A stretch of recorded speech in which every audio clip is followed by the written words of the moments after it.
प्रिय विद्यार्थियों, यदि ज्यादा नंबर पाने की है इच्छा तो डीजे सर चैनल से जरूर लीजिएगा शिक्षा। प्री बोर्ड परीक्षाएं आपकी स्टार्ट हो गए हैं। मैंने पहले ही बताया था आप लोगों को, सावधान रहिए, सतर्क रहिए, रेगुलर स्टडी जम के कीजिए। लिसन, चलिए स्टार्ट करते हैं आज के इस महत्वपूर्ण सेशन को हम लोग, जो कि प्री बोर्ड 2024 के लिए मोस्ट इंपॉर्टेंट होने वाला है आप लोगों का। बहुत से विद्यार्थी परेशान थे कि सर प्री बोर्ड परीक्षा 2024 का जो है वो जीव विज्ञान का पेपर लाइए, तो आप लोगों के समक्ष देखिए प्रस्तुत किया जा रहा है। कक्षा 12 के विद्यार्थियों के लिए जीव विज्ञान का ये जो सेशन है बहुत ही मोस्ट इंपॉर्टेंट होने वाला है। तो प्री बोर्ड के वे विद्यार्थी जो कि कक्षा 12 में हैं और जीव विज्ञान में हैं, तो आज का ये सेशन उन्हीं बच्चों के लिए है। चलिए एडिशन करते हैं यहाँ पर हम लोग स्टार्ट। लेकिन स्टार्ट करने से पहले बता दें एक बात आप लोगों को कि यदि वीडियो थोड़ा सा भी हेल्पफुल लगेगा एडिशन, और इसे शेयर जरूर कीजिएगा। वजह क्या एडिशन की, देखिए आपके भेजने से हो सकता है किसी बच्चे उनको मोस्ट इंपॉर्टेंट जो है प्रश्नों की श्रृंखला मिल जाए, तो उनको एक मिले कि हाँ किस तरीके से प्रश्न जो है वो आ रहे हैं आपके ना, तो वाह ये जो प्री बोर्ड में, तो इसलिए इसको शेयर जरूर कीजिएगा, ठीक है। और आप देखिए कि जो भी सेट है आप सभी लोगों के लिए वो मोस्ट इंपॉर्टेंट है। देखिए जब हम लोग पढ़ते हैं यहाँ पर पहला देखिए प्रश्न क्या है आप लोगों का, बहुविकल्पी का। निम्न में से कौन सा एक आभासी फल नहीं है? निम्न में से कौन सा एक आभासी फल नहीं है?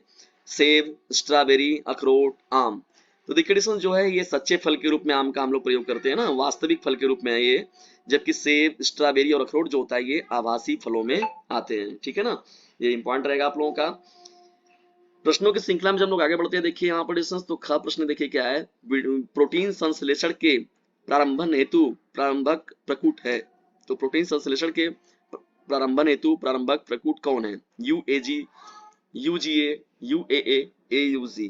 तो देखिए डिस्टेंस हम लोग जो एयूजी होता है उसे हम लोग प्रकूट के रूप में इस्तेमाल करते हैं, यानी प्रकूट प्रोटीन संश्लेषण की प्रक्रिया के लिए एक प्रारंभिक प्रकूट के रूप में कार्य करता है। ये कौन? एयूजी, ठीक है ना। प्रारंभिक प्रकूट अगर देखा जाए दोस्तों तो एम आरएनए के लिए अगर देखा जाए और अनुलेख के लिए देखा जाए, और प्रारंभन जो होता है वो टीआरएनए। तो ठीक है, यहाँ पर पहला प्रश्न का जो दिखा प्रश्न का विकल्प नंबर 10 जो होगा वो करेक्ट हो जाएगा। बिडाल परीक्षण संबंधित है। देखिए नेक्स्ट प्रश्न हम लोग का है वाला, बिडाल परीक्षण संबंधित है एड्स से, निमोनिया से, डेंगू से या फिर टाइफाइड से। तो देखिए डिस्टेंस यहाँ पर जो टाइफाइड होगा आपका, ये इस प्रश्न का राइट आंसर हो जाएगा। बिडाल परीक्षण जो होता है देखा जाए तो एक ब्लड टेस्ट होता है ना, रक्त परीक्षण कराया जाता है जो कि टाइफाइड संक्रमण की जांच के लिए होता है ये, ठीक है ना। और इसके विकास के बारे में देखा जाए तो जो मुख्य रूप से आविष्कारक जो थे इनका जार्जेस फर्नांड विडाल, क्या नाम था इनका पूरा? जार्जेस फर्नांड विडाल के नाम पर यह विकसित हुआ था और 1896 में इन्होंने इसको खोजा हुआ था।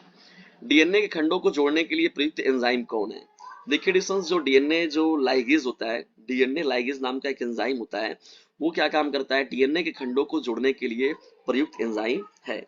यानी डीएनए लाइगेज जो होता है वो डीएनए खंडों को जोड़ने का काम करता है। आगे बढ़ते हैं जब वो देखिए डिस्टेंस तो टाइपिटम कहाँ स्थित होता है, इसके कार्य भी लिखिए। दूसरा देखिए प्रश्न क्या है, दूसरे का प्रश्न, टाइपिटम टाइपिटम कहाँ स्थित होता है? टाइपिटम कहाँ स्थित होता है, इसके कार्य भी लिखिए। टाइपिटम अगर देखा जाए डिस्टेंस मुख्य रूप से अगर, तो पोषक कोशिकाओं की एक विशेष परत है। टाइपिटम क्या होता है? पोषक कोशिकाओं की एक विशेष परत होता है जो पुष्पी पौधों के पराग कोश के भीतर पाया जाता है। देखिए पुष्पी पौधे जो होते हैं उनके पराग कोश में ये पाया जाता है, ठीक है डिस्टेंस, ये इंपॉर्टेंट रहेगा आप लोगों का। चलिए आगे बढ़ते हैं हम लोग यहाँ पर दूसरे का प्रश्न की ओर। आईवीएफ तथा जीआईएफटी का पूरा नाम क्या है?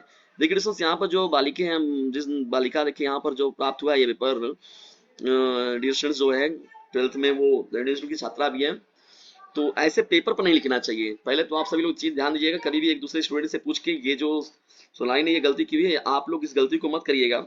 तो पेपर पर आपको कुछ भी लिखना नहीं है ऐसे, जैसे देखिए बच्ची ने क्या किया हुआ, देखिए पूरा का पूरा लिख दिया हुआ इस पर इसमें, ठीक है। ये ऐसा काम आप लोग को बिल्कुल भी नहीं करना है, ठीक है वगैरह कभी नहीं किया जाता है, ठीक है ना।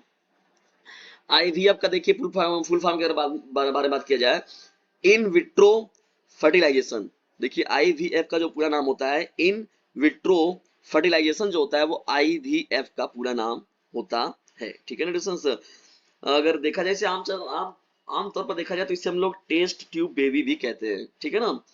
तो ये इन विट्रो फर्टिलाइजेशन के रूप में अगर देखा जाए तो ये मुख्य रूप से इसका होता जाए, ठीक है ना। तो प्राकृतिक रूप से जो गर्भधारण में विफल जो दंपति होते हैं उनके लिए गर्भधारण का जो सफल माध्यम के रूप में इसका प्रयोग किया जाता है आईवीएफ का, इन विट्रो फर्टिलाइजेशन का। जब आगे बढ़ते हैं दोस्तों देखिए हम लोग तो GIFT का पूरा नाम क्या है?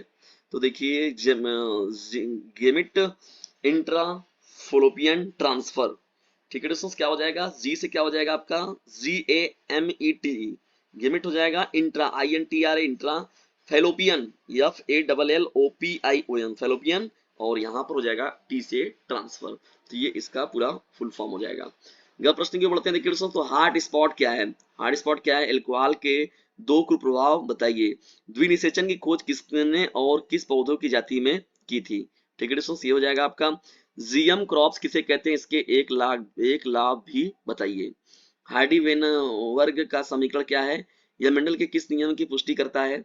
चिकित्सीय सगर्भता समापन क्या है? उल्लेख कीजिए। परिवार नियोजन की दो स्थायी विधियों का उल्लेख करना है। आणविक जीव विज्ञान का मूल सिद्धांत क्या है? स्टैनले मिलर के प्रयोग का स्वच्छ नामांकित चित्र बनाइए। स्टैनले मिलर के प्रयोग का स्वच्छ नामांकित चित्र बनाना है।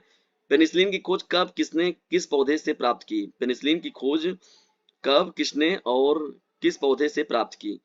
प्लेसेंटा पर टिप्पणी कीजिए। प्लेसेंटा पर टिप्पणी करना है। जब आगे बढ़ते हैं देखिए यहाँ पर हम लोग तो अपूर्ण प्रभाविता के नियम को उदाहरण सहित समझाइए। डीएनए तथा आरएनए में 6 प्रमुख अंतर बताइए। प्लाटमोडियम के जीवन चक्र का रेखाचित्र बनाना है। यहाँ पर देखिए स्वस्थाने तथा वास्थाने से आप क्या समझते हैं? सजीविता को उदाहरण सहित समझाना है। प्लाज्मिड क्या है? इसके उपयोग भी बताना है। प्लाज्मिड क्या है? इसके उपयोग भी बताना है। पुनर्संयोजित डीएनए तकनीक, देखिए पुनर्संयोजित डीएनए तकनीक का उल्लेख करना है। वाहित मल उपचार में सूक्ष्म जीवों का उल्लेख करना है। मानव तथा कपि में अंतर बताइए। ये भी इंपॉर्टेंट प्रश्न रहेगा। मादा मानव के जनन तंत्र का सचित्र जो है वर्णन करना है। ठीक है दोस्तों, यहाँ पर जो है व्याख्यान अथवा में देखिए जो प्रश्न दिया गया है आप लोगों से, पुष्पी पादपों में निषेचन पश्च घटनाओं का उल्लेख कीजिए। मानव कल्याण में सूक्ष्म जीवों का विस्तार पूर्वक वर्णन कीजिए। अथवा में जो प्रश्न दिया गया है, जैव प्रौद्योगिकी किसे कहते हैं? इसके कितने शाखाएं हैं? किसी एक का उल्लेख करना है। नौवां देखिए इसमें जो प्रश्न दिया गया आप सभी लोगों के लिए, परागकण किसे कहते हैं? परागण किसे कहते हैं? यह कितने प्रकार का होता है? किसी एक का विस्तार पूर्वक वर्णन करना है। अथवा में देखिए जो प्रश्न है यहाँ पर निम्न पर टिप्पणी लिखना है। यहाँ पर देखिए क्या प्रश्न है? पहला का यौन संचारित रोग क्या है और प्रखनली शिशु क्या है? तो यौन संचारित रोग पर टिप्पणी लिखना है और साथ ही साथ प्रखनली शिशु पर। तो डिस्टेंस ये रहा महत्वपूर्ण पेपर। तो ये महत्वपूर्ण सेशन आप लोग कैसा लगा कमेंट बॉक्स में जरूर बताइएगा। और जो मैंने पहले बताया कि आप लोग को इस पेपर पर आप लोग कुछ भी नहीं खींचना है, चाहे आपको कोई भी पेपर मिले डिस्टेंस, ठीक है, प्री बोर्ड या मेन पेपर मिले आपको, तो कभी भी पेपर पर ऐसे लिखना नहीं चाहिए। ठीक है ना, ये आप लोग के लिए बहुत ही नुकसानदायक हो सकता है। ठीक है ना, अगर एग्जामिनर आ गए सही समय पर, अगर उनका मूड सही नहीं है, पता चला तो वो कुछ भी कर सकते हैं आपके रिजल्ट के साथ या तो आपके कैरियर के साथ। तो ऐसी लापरवाही बिल्कुल भी मत कीजिए। पेपर वगैरह पर आप कुछ भी खाचा वगैरह मत किया करिए। और डिस्टेंस से अपने क्लासमेट पर शेयर जरूर कीजिएगा, हो सकता है कुछ बच्चों के लिए पेपर जो है बहुत ही महत्वपूर्ण साबित हो जाए और एक आइडिया उनके अंदर डेवलप हो, एक आइडिया उनको मिले कि प्री बोर्ड की परीक्षा में पेपर किस तरीके से मिल रहे हैं, कैसे मिल रहे हैं, कैसे हो रहे हैं। तो इसका आप लोग को लाभ जरूर मिलेगा।